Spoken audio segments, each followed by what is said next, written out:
عالمی وبائی بیماری کے درمیان برطانیہ نے اپنے مستقبل کے لیے ایک جرأتمندانہ وژن پیش کیا اور اس کی قسمت تعمیر کے ہاتھوں میں ہے۔ بڑے پیمانے پر تیز رفتار ریلوے سے لے کر سپر سیورز، قدیم نشانات کے نیچے سرنگوں اور فائبر آپٹیکل برانڈر تک، یہ بڑے پیچیدہ اور اکثر متنازع میگا پروجیکٹس قوم کو بدل سکتے ہیں۔ برطانیہ کے بنیادی ڈھانچے کے اہداف لازمی طور پر منفرد نہیں ہیں۔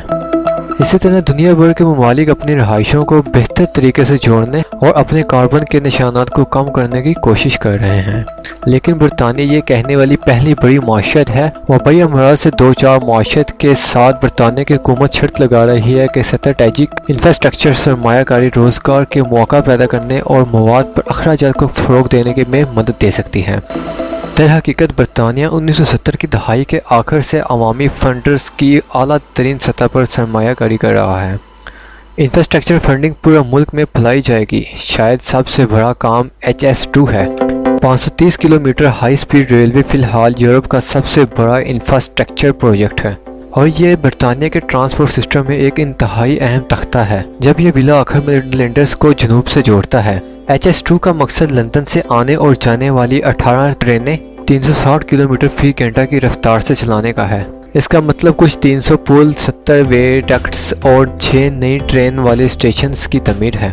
لیکن HS2 کو ملک کے زمین کے تزئین پر اس کے اثرات اور ریلوے کے راستے میں رہنے والے خاندانوں اور کاروبار کی نقل مکانی پر تنقید کا سامنا کرنا پڑا ہے۔ اسے دنیا کی سب سے مہنگی ریلوے بھی قرار دیا گیا ہے۔ لاگت کا تخمینہ ابتدائی $27 بلین سے بڑھ کر 147 بلین سے زیادہ ہو گیا ہے اور یہ مکمل ہونے میں تھوڑی سی دیر لگے گی کیونکہ فیز 1 کا موجودہ پروجیکشن اسے 2029 اور 2033 کے درمیان رکھتا ہے۔ جنوب مغرب کو بہتر طور پر جوڑنے کی خواہش بھی ہے، لیکن ایک ایسا علاقہ جو مہذب انفراسٹرکچر کا طویل عرصے سے فقدان ہے، جسے کسی حد تک متنازع اسٹور ہیچ کے ذریعے کھولا جا سکتا ہے۔ اسٹون ہینج سے گزرنے والی A303 روڈ پر بدنام سمانہ رکاوٹ سے ٹریفک کو کم کرنے کے لیے، جہاں ہر کوئی تاریخی نشان دیکھنے میں سست پڑتا ہے، $2.3 بلین کی سرنگ براہ راست پیراگیٹہاسک سائٹ کے نیچے چلے گی، جس سے زمین کے نیچے 3.3 کلومیٹر نئی ڈبل کیریج وے رکھی جائے گی۔ حامیوں کا کہنا ہے کہ اس سے عالمی ثقافتی ورثہ میں ہوا، روشنی اور شور کی آلودگی کم ہوگی، لیکن قانونی لڑائیاں جاری ہیں۔ آیا کہ پروجیکٹ اسٹون ہینج کے آس پاس کے زمین کی تزئین کو ناقابل تلافی نقصان پہنچائے گا، اور یونیسکو نے کہا کہ منصوبوں پر سائٹ کی حیثیت خطرے میں پڑ سکتی ہے۔ یہ منصوبہ کئی دہائیوں سے دوبارہ اور پھر بند ہے۔ اپنی ناک اور سفر کو برطانیہ کے دارالحکومت کی سطح کے نیچے تھامے اور آپ کو 5.5 سپر سیوریج زیر تعمیر مل جائے گا۔ لندن میں سیوریج عام طور پر سرنگوں کے نظام سے گزر کر علاج معالجے کی طرف جاتا ہے، لیکن جب بارش ہوتی ہے تو موجودہ وکٹورین سسٹم بہہ جاتا ہے اور خام سیوریج سٹریمز میں پھیل جاتا ہے۔ اس کو حل کرنے کے لیے شہر 15 میل لمبی زیر آب سرنگ بنا رہا ہے جو لندن کی 3 بسوں کی چوڑائی ہے۔ خیال یہ ہے کہ جب موجودہ نظام بہہ جائے گا تو سب سے زیادہ آلودہ سیوریج کو زمین سے 65 میٹر نیچے نئی سرنگ کی طرف لے جائے گا۔ اس منصوبے کی ادائیگی گاہکوں کے پانی کی بلوں سے کی جا رہی ہے اور توقع کی جا رہی ہے کہ لاکھوں ٹن سیوریج دریا کو آلودہ کرنے سے روکے گا۔ برطانیہ ملک بھر میں سیلاب سے بچاؤ کے لیے بھی سرمایہ کاری کر رہا ہے، جو کہ خاص طور پر حالیہ مہینوں میں سڑکوں اور ٹرین اسٹیشنوں میں سیلاب کی وجہ سے دباؤ ڈال رہا ہے۔ ایک اور فوری انفراسٹرکچر چیلنج ہر ایک کو قابل اعتماد انٹرنیٹ مل رہا ہے۔ برطانیہ کا gigabyte broadband coverage دوسرے ممالک سے بہت پیچھے ہے اور پوری قوم کو تیز رفتار براڈ بینڈ فراہم کرنے کے لیے زمین کے گرد 10 سے زائد بار لپیٹنے کے لیے کافی کیبلنگ کی ضرورت ہوگی۔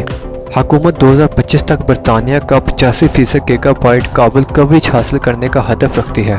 کل کام کا 80% پرائیویٹ کمپنیاں سٹی فائبر، اوپن رینج اور ورچن میڈیا کی طرف سے متوقع ہے، دیگر 20 حکومت کی طرف سے احاطہ کیا جائے گا، جو تقریباً $7 بلین کی سرمایہ کاری کر رہی ہے تاکہ ان مشکل جگہوں تک پہنچ سکے۔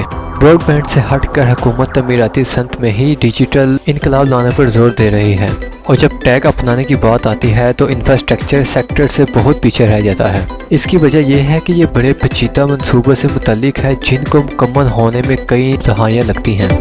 اس کا مطلب ہے کہ بہت سارے سائٹس وزٹس، ہینڈ اوورز، معاہدے اور یقینی کاغذی کارروائی ہے، لیکن یہ نئی انفراسٹرکچر حکمت عملی صرف ایک دھکا ہو سکتی ہے جس کی اسے آخر کار مکمل طور پر ڈیجیٹل ہونے کی ضرورت ہے۔